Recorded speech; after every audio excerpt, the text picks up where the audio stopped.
Ci troviamo nel Parco Penniniello, un quartiere di Torre Annunziata, dove nel 2004, a pochi metri da qui, è stata ammazzata Matilde Sorrentino, mamma coraggio. Ha avuto il coraggio di denunciare coloro che avevano abusato di suo figlio all'interno di una scuola, di un bambino di 6-7 anni, preso, drogato, seviziato, abusato, filmato e messi questi video sulla rete. Matilde Sorrentino viene uccisa il 26 marzo del 2004 sull'uscio di casa da un sicario della camorra.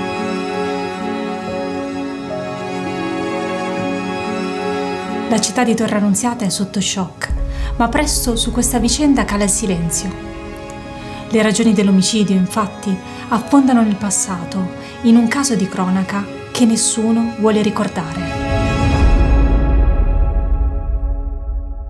C'è stato un periodo di buio assoluto su questa storia, proprio di dimenticanza, quando tu dicevi ma ho capito, ma Matilde chi è? Ma è come se fosse stato successo uno tsunami, nessuno sapeva più niente, nessuno voleva più sapere niente di questa storia. 8 anni prima, Matilde Sorrentino e altre 2 mamme avevano denunciato gli abusi sessuali subiti dai loro figli di soli 6 anni all'interno della scuola elementare. Il 28 gennaio Matilde Sorrentino integrava la propria denuncia nei seguenti termini. Faccio presente inoltre che mio figlio Salvatore si è voluto confidare ulteriormente con me sui gravi episodi accaduti. Le violenze iniziarono quando mio figlio frequentava la prima classe.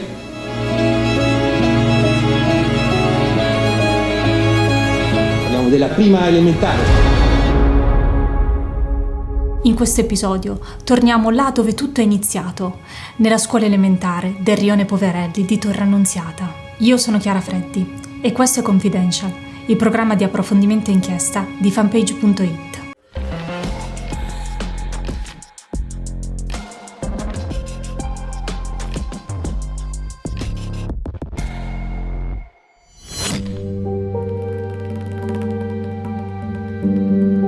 Era un giorno come gli altri, viene il piantone, dice brigadiere c'è una signora che vi deve parlare di una cosa delicatissima, ha detto che vuole parlare solo con voi e io la faccio entrare e inizia a parlarmi di qualcosa di anomalo che sta succedendo all'interno della scuola elementare. Ipotizza di violenza sui bambini, su suo figlio e su qualche altro bambino. Gli abusi succedevano gli orari di scuola. Non ricordo come mia mamma se ne accorse che cosa succede, questi fatti qua che succesero. In questa scuola entravano, come si suol dire, cani e porci, dove c'era un custode che tutto faceva tranne il custode, veniva chiamata Tora Munnezza. Una mamma si rende conto di particolari situazioni del suo bambino, fare la cacca nella mutandina all'età di 6 anni, un po' di sangue, un'irrequietezza incredibile, un bambino che addirittura beve i liquori della casa, li siringa, li tira fuori con la siringa, cioè insomma una serie di comportamenti anomali.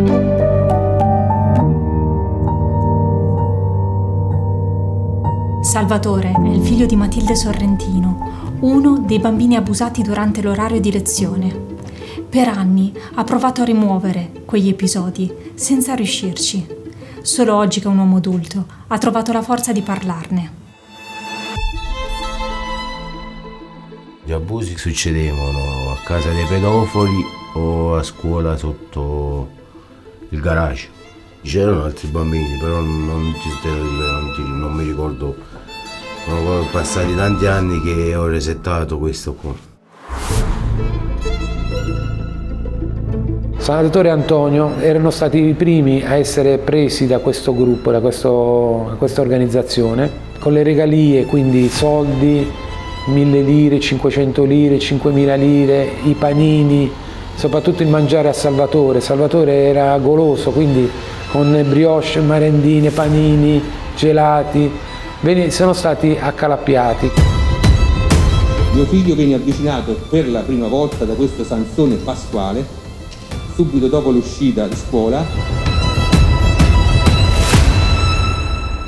Questo Pasquale, con una scusa banale, gli regalò delle caramelle. Dopo 2 giorni, verso le 10, il signor Sansone Pasquale si presentò all'interno della scuola e dopo essersi accorto della presenza di mio figlio, lo seguì fin dentro al bagno.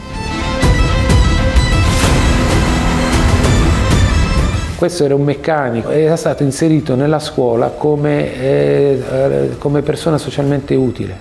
Quindi si era messo all'interno della scuola un lupo. I bambini riconoscono i violentatori. Sono persone che conoscono bene, persone che incontrano tutti i giorni, persino qualche parente. Ma tra loro c'è anche una persona molto nota a Torre Annunziata, un capoclan di Camorra. Gli abusi avvenivano soprattutto nel sottoscala di questa scuola. Come vengono portati questi bambini? Alcuni bambini dicono che loro salivano sul water e venivano presi dall'altra parte della finestra, altri uscivano da un'uscita posteriore che era nell'aula, insomma venivano portati in questi sottoscali. E lì c'era già l'organizzazione pronta a fare quello che stavano facendo, queste cose sporche, insomma, queste violenze. Qualche volta l'atto non viene neanche consumato, viene anche solo diciamo simulato, ma perché appunto l'importante è poter girare questo filmino, fare queste fotografie eccetera, perché quello è l'interesse. Da fonti confidenziali venimmo a sapere che l'organizzazione vendeva le cassette a 50 milioni l'una, perché qua parlavamo di bambini di prima elementare, quindi appetibili, di video, non di foto. Che questi bambini rimanevano pure 30-40 minuti fuori dalla classe, no? E soprattutto questa maestra al rientro non chiedeva dove erano stati, ma li metteva in castigo e li minacciava dicendo che se avessero parlato con i loro genitori avrebbero subito la bocciatura. Le maestre non sapevano, non sentivano, non parlavano, non vedevano.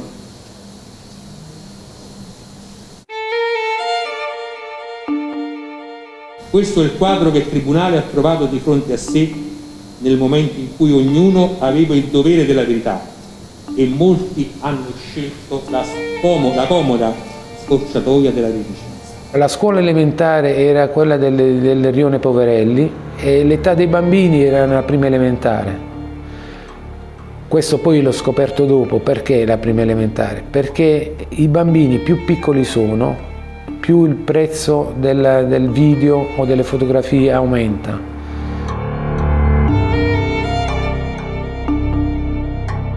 Tutto questo accade nel rione Poverelli, un quartiere popolare dove il sole viene inghiottito da palazzine impersonali, ma abitate da famiglie semplici, vite che lo Stato dimentica. Ma è proprio in quartieri come questi che la camorra affonda le proprie radici e che comanda con dei veri e propri fortini. La scuola si chiamava Terzo Ciclo Didattico Rione Poverelli. Andavamo a scuola che a parte mi accompagnava mia mamma. Andavamo a piedi perché era vicino il rione Mio con la scuola dove stavamo. Tutte queste vicende, signor Presidente e signori giudici, si svolgono in un fazzoletto di terra.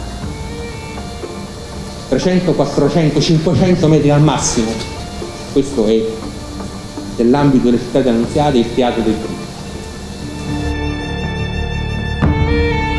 Il rione dei Poverelli di Torre Annunziata era un rione, detto così proprio perché ci abitava tanta povera gente, infatti erano quasi tutte case popolari, ed era anche un rione fortemente, diciamo, infestato ovviamente dalla camorra.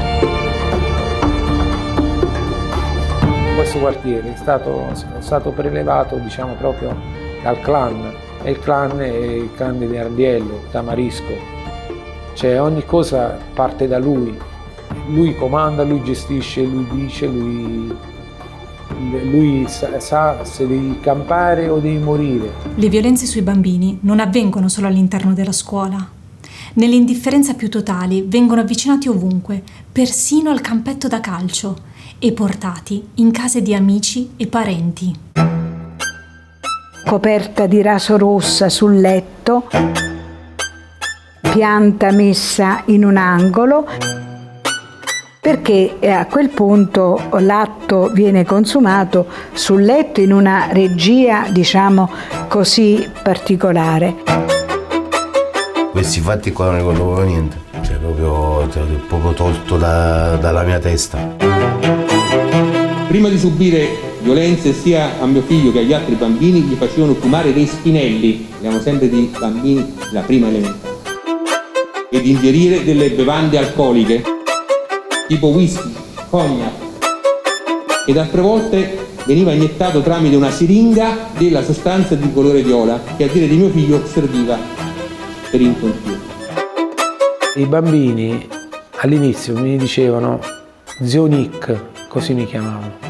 Zio Nick, io non posso parlare perché loro mi hanno messo il coltello nella mano e una siringa con del liquido viola e mi hanno detto che mi avrebbero ucciso e avrebbero ucciso i miei genitori.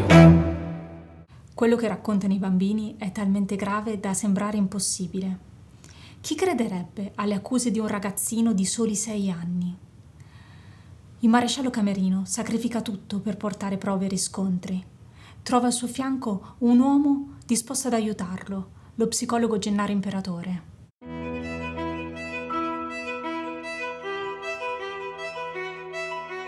Bisognava capire non solo cosa era accaduto, non la verità dei minori, ma l'attendibilità dei minori, perché giuridicamente diciamo che il perito forense non deve dire ha ragione o ha torto, è vero o non è vero, ma se erano attendibili.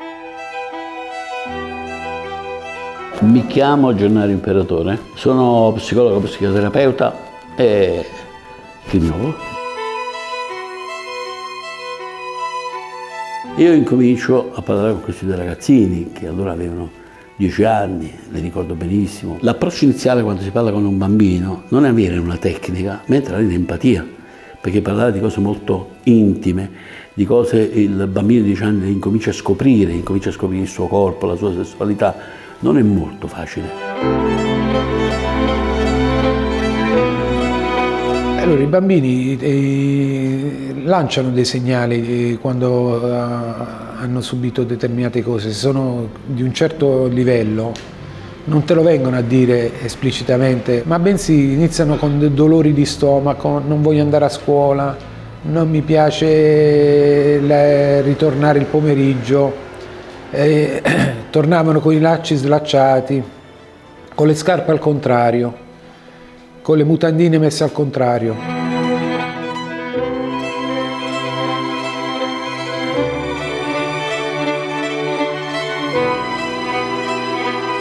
Quando loro hanno avuto la capacità di capire che io cercavo di capire da loro certe situazioni di cui loro l'avessero vissuto, loro incominciano ad essere un fiume in piena. Loro facevano i disegni dove si vedevano l'uomo nero, facevano la scuola e facevano vedere che le persone venivano appese.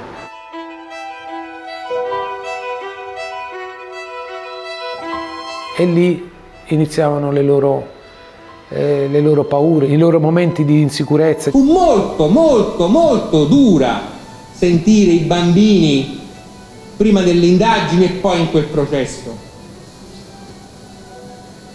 Fu dura per loro raccontare quegli episodi. ricordare quelle violenze, operare dei riconoscimenti fotografici, partecipare a dei sopralluoghi per indicare poi i vari personaggi coinvolti nello stupro.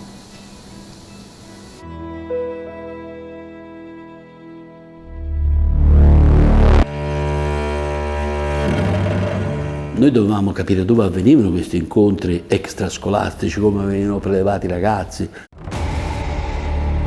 Volevamo sapere. Dopo con Camerino cosa facciamo? Lui si inventa che una delle strategie era andare lì con una macchina mascherata da interventi elettrici, che loro nel gergo della polizia li chiamavano balene. Entrare nel rione Poverelli in quegli anni è praticamente impossibile. Le vedette del clan Tamarisco controllano chiunque entri ed esca.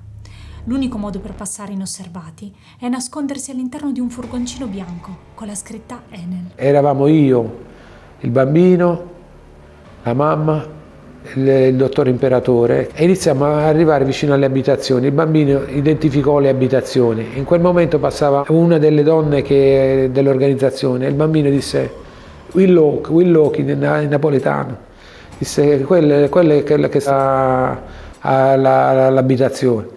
Riconobbe quella e seppe identificare quanti scalini ci volevano per arrivare alla porta di questa persona. Mentre uscivamo fummo bloccati dalle vedette, tutte armate. E io dissi a Gennaro, stiamoci zitti, perché se mai sia sentono che stiamo qua dentro possono pensare che noi siamo il clan avversario e ci sparano a tutti. Là potevamo essere crivellati immediatamente, perché loro usano le mitragliette, le Uzi. Cosa era successo? Che i carabinieri, assieme a questi bambini, aveva fatto dei sopralluoghi per vedere, appunto, per riconoscere i violentatori, per individuare i luoghi dello stupro. Quando si erano avvicinati con questa autovettura balena, diciamo così, nei pressi di Villa Terra, subito era uscito fuori, era fiondato il prota Giuseppano, che aveva visto, diciamo, di quest'auto sospetta nei pressi dell'abitazione, per cercare di ostacolarne appunto le attività. Io ero pronto a rispondere, presi la pistola in mano e dissi: come vedo sparare, sparo pure io all'impazzata, non se ne parla più. Per fortuna l'appuntato che stava con me disse: no, io sono stato chiamato per un co' della corrente che si era staccato. Sei sicuro che sei venuto per quello? Io, il furgone è questo, vuoi vedere dentro? Quello disse: vabbè, vattene, è finito, vattene. E riuscimmo ad uscircene indenni.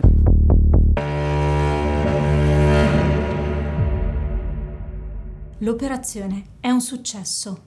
Vengono individuate le case delle violenze e i pedofili coinvolti. Non si tratta di episodi isolati, ma di una vera e propria organizzazione criminale che fa affari trafficando materiale pedopornografico.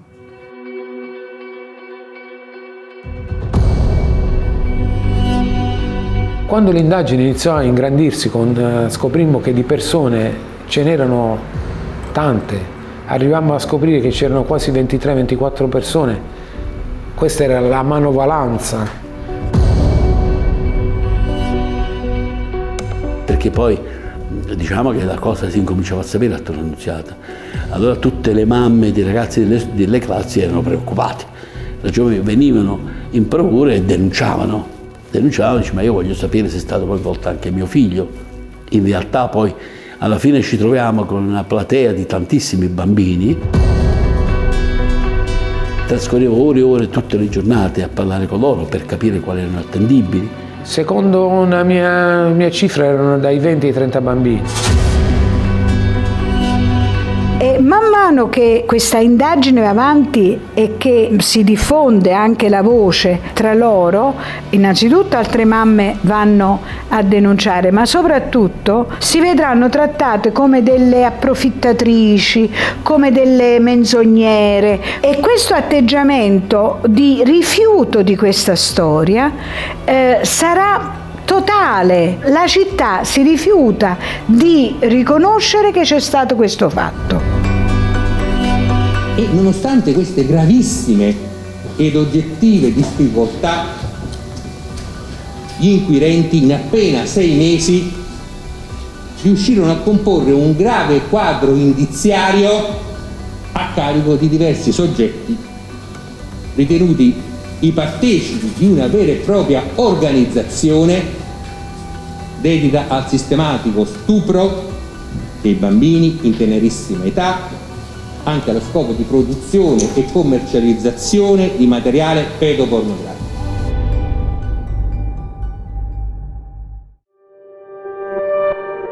Non era una storia di pedofilia pura e semplice, si dovevano produrre delle videocassette evidentemente per un commercio, no? Un commercio che secondo il maresciallo Camerino ha un valore molto elevato. Una di quelle videocassette può essere venduta sul mercato estero anche a 50 milioni di lire. Faceva le violenze, poteva prendere 1 milione, 2 milioni, ma sicuramente non sapeva la vendita, non era capace di poter gestire. Ecco perché c'era il piano superiore. Chi ha aperto il business, e questo potrebbe essere, e sicuramente sarà grande Amarisco. Poi c'erano stati delle situazioni dove avevano tentato di corrompere i bambini, e là che mi ha dato ancora di più qualche certezza in più, perché se tu corrompi i bambini significa che tu hai qualcosa da nascondere. Una volta i tamareschi ci chiamarono a casa loro, ci volevano dare 50 euro a mia mamma e mia mamma rifiutò. Se lo volevano comprare mia mamma con 50 euro. Chiamano Matilde e chiamano Bianca, un'altra mamma di un altro dei bambini abusati, li chiamano e dice: i vostri figli stanno parlando di noi? E loro dicono: ma noi non sappiamo niente, noi delle indagini non sappiamo niente. Vabbè, continuassero a non parlare di mio figlio, qua ci stanno 50.000 lire, qua ci stanno 50.000 lire, e Matilde porta le sue 50.000 lire al pubblico ministero. Matilde Sorrentino e Bianca si resero in quell'occasione protagoniste nuovamente di un gesto eversivo. Non accettarono di tacere, non accettarono di far tacere i loro figli, non accettarono di calunniare. Matilde Sorrentino non solo denuncia gli abusatori di suo figlio, ma rifiuta anche di farsi corrompere dalla famiglia del boss. Un gesto di dignità e coraggio che pagherà con il prezzo più caro, la sua vita. Mia mamma si è messa contro i tamaresco e i pedofili.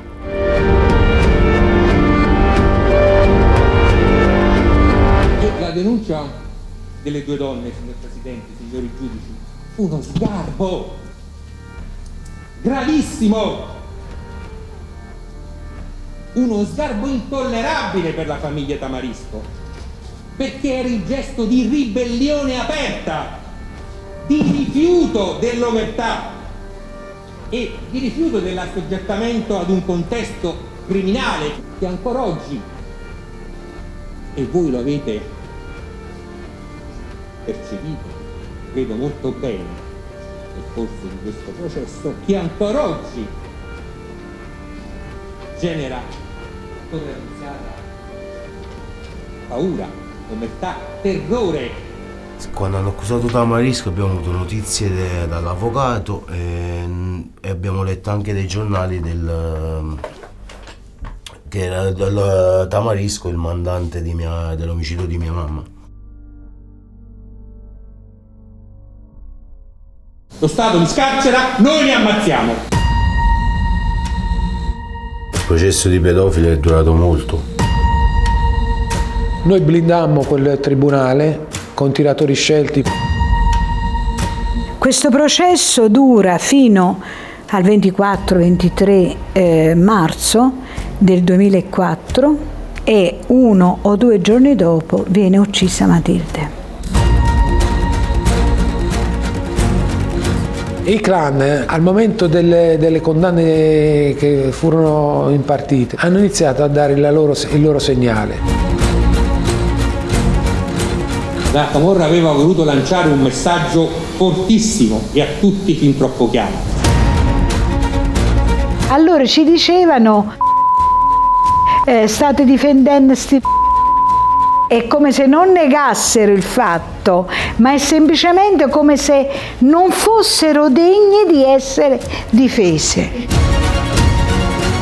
Noi non lo sapevamo e ha avuto anche tante minacce, addirittura si dice che è stata minacciata con la pistola. Quando hanno accusato Tamarisco ci ha avvisato l'avvocato, finalmente avevamo trovato la ciliegina, da trovare il mandante perché era stata uccisa mia mamma. È bello però non ritorna lei indietro. Tu immagina